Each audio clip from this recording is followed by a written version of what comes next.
Next on ABC7's Good Morning El Paso Weekend, the suspect in an El Paso bank robbery still on the loose this morning as federal authorities step in to take over the investigation.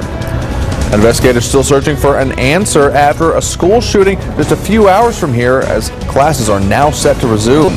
And a glimpse of the future of transportation that could be coming to the borderland in just a few years. And a storm track weather, Stephen. And it's a very windy day here in El Paso. Winds gusting over 55 miles an hour here at the station. I'll talk about those winds coming up. There's all the news you need to start your Saturday, September 10th. ABC7's Good Morning El Paso Weekend starts right now. Live, where news comes first. From the Mesilla Valley and Las Cruces to El Paso and the borderland. This is ABC7's Good Morning El Paso Weekend. The borderland waking up to a very windy start to the weekend. The National Weather Service issuing a wind advisory until 2 this afternoon. This video shot just a few minutes ago on Mesa in West El Paso. See just how strong those wind gusts are, blowing down around trees, siding, and shrubs. Well, good morning and thank you for joining us. I'm Andrew J. Polk. Let's get straight to storm track weather. Then storm track meteorologist Stephen Decatur is live with how strong we expect to see those gusts this morning. Good morning, Stephen. Good morning, Andrew. How's my hair look? Does it look good? It's a little windy out here on the rooftop. You can see the trees blowing behind me here. It is howling out here. And earlier this morning we recorded a 55-mile-an-hour gust here at the station. And these winds are going to be high all day long. That's why that wind advisory is in effect. I got my wide stance going here. The wind is really blowing you around as you head out the door. And there's some dust in the air, so keep that in mind. Cover your eyes as you head out. Now, if we can pull up that computer graphic of those wind gusts, here's a look at wind gusts all around the city of El Paso this morning. Again, a 55-mile-an-hour gust here at the station. And winds have been high, even on the east side as well, but the west side is really going to see those strong winds today. Again, with that cold front pushing through this morning, those winds are going to continue to howl. The good news is temperatures will be a bit cooler today, and I'll have those details coming up. Andrew?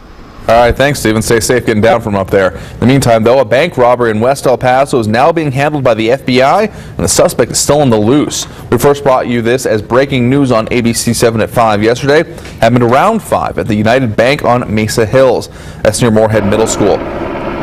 A helicopter circled above while police investigated. El Paso police later tweeted that this case is being handled by the FBI. We'll continue to update you as more information comes in, putting that on air and online at KVIA.com. And police are still searching for the person who shot and killed a woman at a northeast El Paso home. Officers responded to the 8600 block of Guadalupe Drive yesterday morning just after 2. That's when they arrived. They found a 27-year-old woman dead with several gunshot wounds to her body. Police say children were also in the home when the shooting happened. Around-the-clock news crew was there as officers with bulletproof vests surrounded the home and worried neighbors waited outside. It's unclear how many kids were in the home and if the woman was their mother. As for the suspects, police did not have a description. If you have any information, you're asked to call the El Paso Police Department at the number there on your screen, 832-4400, or to remain anonymous, you can call Crime Stoppers at this number, 566-8477. And police have arrested a 25-year-old man after he allegedly robbed 3 businesses in less than a week. Police say that last Sunday, Lorenzo Garcia entered the Metro PCS store on Mesa, showed his gun to the employee, and took off with some money. 2 days later, police say Garcia did the same thing, but this time with a knife at the Metro PCS on North Desert. Last Friday morning, Garcia allegedly then robbed the Wing Daddy's restaurant on Lee Trevino. Police arrested him on Wednesday. Police say his mugshot will be released as soon as the investigation wraps up. And investigators are still searching for a possible motive as to why a 14-year-old girl shot a classmate she didn't even know. It happened Thursday morning in Alpine, Texas, about 200 miles southeast of El Paso. The sheriff's office there says a 14-year-old girl who shot another girl then took her own life. ABC7 was on the scene just a few hours later as police cars and caution tape surrounded the high school. Officials say the victim of the shooting is recovering from non-life-threatening injuries at a local hospital. Classes resume Monday morning for the 3 Alpine schools. The classes were canceled yesterday because of the shooting. The superintendent there says counselors and clergy will be available when students return to campus. A community forum for parents and residents has been scheduled for tomorrow afternoon at the Alpine Civic Center. And happening today, the Alamogordo police officer who was shot and killed will be laid to rest. Clint Corvinas was killed a week ago while chasing a wanted fugitive. The suspect who shot Corvinas was also killed by another police officer. Services will be held this morning at 10 at the Taze Center on the 2400 block of Scenic Drive in Alamogordo. A former Customs and Border Protection officer receives a sentence of more than 7 years in prison as well. This is a video of the officer Lawrence Madrid seen here last summer as he walked to the court when first facing criminal charges. Madrid allowed immigrants to cross illegally in exchange for money. Yesterday, the 54-year-old was convicted of conspiracy to commit alien smuggling. Madrid's wife, Odette, arranged the details. Madrid would wave them through the pedestrian lanes of El Paso's port of entry while working for CBP. Odette Madrid is also facing charges, but we're told she is now a fugitive. A middle finger to Mexicans. That's what one UTEP professor is calling a proposed textbook titled Mexican American Heritage. Other historians and professors say it incorrectly portrays Mexican Americans. We spoke with Dr. Jose Maria Herrera, who read through the pages within the digital copy. One passage states that Mexicans are viewed as lazy, and that the view stemmed from, quote, a cultural attitude of mañana or tomorrow when it came to high gear production. Without presenting data, the book claims Mexican workers had a tendency to skip work on Mondays and drink on the job. Dr. Herrera says the book is downright racist, but the publisher, Momentum Instruction, disagrees. It was only presented as a controversial stereotype that was being used against Mexican Americans that they had to overcome. And I do know one of the things that the book did have an intention is to not whitewash history, but to put all of the good, the bad, all of the areas of having to overcome various issues that Mexican Americans have faced. The Texas Education Agency says it was the only book submitted for the course. If approved by the Board of Education, it could hit high school classrooms next year, although districts can opt out of using it if they choose to do so. And we're about 2 months away from Election Day, and the El Paso Independent School District is doing what it can to inform voters about the upcoming bond election. District officials tell us they will be sending out emails, mail-outs, and even do live streaming of community events. The bond is the first one proposed in 9 years for the district, and at $668 million, it's the largest in El Paso history.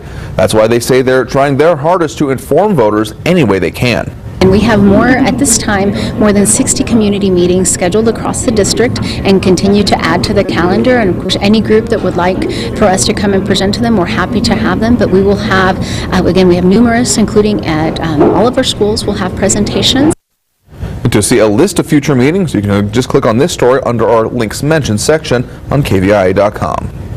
And the future of freight transportation could arrive in the borderland in as soon as 2 years.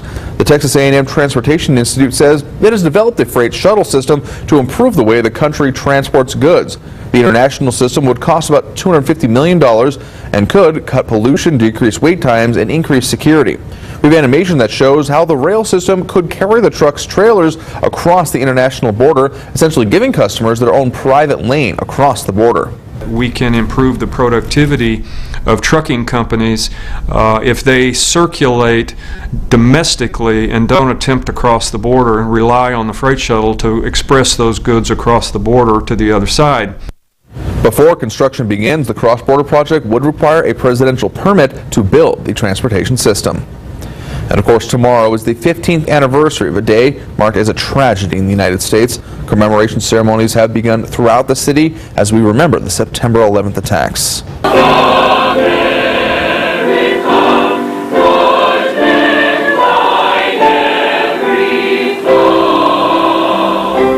Our crew stopped by the Centennial Plaza at UTEP for this ceremony as the UTEP Concert Chorale sang. The event paid tribute to the American flag and to the nearly 3,000 people who died.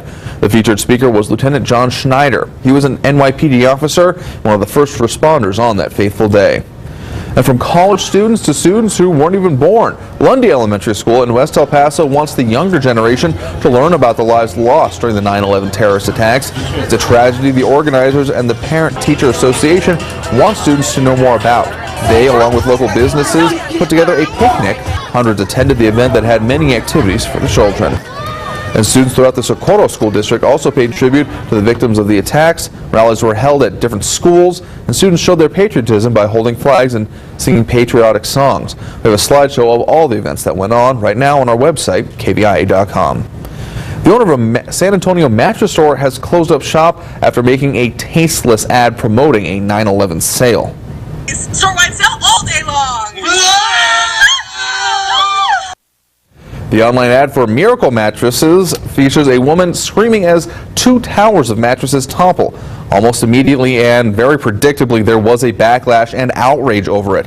In a statement posted on social media, owner Mike Bonanno said the store will, quote, will be closed indefinitely, end quote. The other owner later admitted the ad was a stupid idea, and she hopes that people forgive them for what they did. And the rumor mill has been working overtime in Northeast El Paso. Word is, a popular retailer is looking to open a store in a new shopping center. ABC 7's Stephanie Valle got to the bottom of the gossip. The ground has been leveled, the parking lot lighting installed, but construction on the new shopping center in Northeast El Paso hasn't begun. Tell me again, who's coming? That isn't keeping residents from forming their own ideas of who the main tenant will be. Have you heard about this? Yes, I have. Somebody said, I'm only going by what they said, that that's what they were going to put was a Target here. That it was going to come over here to the Northeast by McDonald's over there on McCombs. I've not heard that, but I would like to see it. There are already signs posted proclaiming which shops and restaurants are coming to this property. There's a Carl's Jr. coming soon, also a Taco Bell. But what's not here is a sign saying that Target is coming soon. That's because Target is not opening a new store here. The retailer's spokeswoman told me, quote, there are not plans for a new store at this time in that area, but that Target's real estate team continually looks for new store locations. See, you guys, you shouldn't have said nothing. They jinxed it. Disappointment for these Northeast shoppers. I wish there was one coming. But it's mixed with the hope that more options are on the horizon. Tell them we need an Olive Garden too, and a Red Lobster at that too. They need to look at what's happening in these stores right now. This is just not, you know, a hit and miss. People, you build it and they will come. Maybe just not right away. Stephanie Valle, ABC 7. The property owner, Mimco Incorporated, told Stephanie Valle it doesn't have a date for groundbreaking and it is still working on securing an anchor store for that shopping center. Caught on camera, a man accused of trying to take a woman's wallet will not face more serious charges. Coming up on Good Morning El Paso Weekend, what the video shows and what the explanation is. And later, protests continue over a controversial pipeline meant to go through Native American land, but a new ruling could make that more difficult. Storm Track weather, Steven. I'm back inside where it's a lot less windy, but those winds are going to stay high all day long, and rain chances coming back to the forecast. I'll have those details coming up. You're watching ABC 7, where news comes first.